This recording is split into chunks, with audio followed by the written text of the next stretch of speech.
Hi అండి.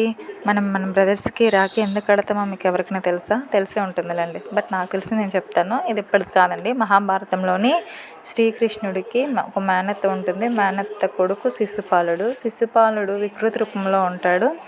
శ్రీకృష్ణుడు చేయి స్పర్శ తగలగానే అతను మామూలు రూపంలోకి వస్తాడు. కానీ అతని చేతుల్లోనే అతని మరణం ఉంటుంది. అప్పుడు శిశుపాలుడి తల్లి శ్రీకృష్ణుని వేడుకుంటుంది, నా బిడ్డను ఏం చేయొద్దని. శ్రీకృష్ణుడు కూడా నేను 100 తప్పుల వరకు మీ శిశుపాలుని ఏం చేయను అని మాటిస్తాడు.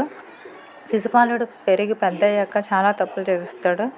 100 తప్పులు దాటిపోతాయి. 100 తప్పులు దాటినాక శ్రీకృష్ణుడికి బాగా కోపం వచ్చి శ్రీకృష్ణుడి దగ్గర ఉన్న సుదర్శన చక్రాన్ని చాలా స్పీడ్గా విసురుతాడు. అప్పుడు విసరగానే శ్రీకృష్ణుడి చెయ్య దెబ్బ తగులుతుంది, రక్తం కారుతుంది. అందరూ ఆ హడావిడిలో ఉంటే ఒక ద్రౌపది మాత్రం కృష్ణుడి దగ్గరికి వచ్చి తన చీర కొంగుని చించి కృష్ణుడి చేతికి కొడుతుంది.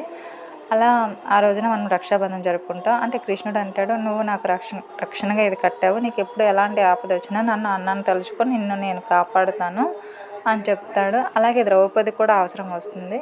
ద్రౌపది వస్త్రాధరణ జరిగినప్పుడు ఆ అన్నాన్ని పిలవగానే కృష్ణుడు వచ్చి హెల్ప్ చేస్తాడు.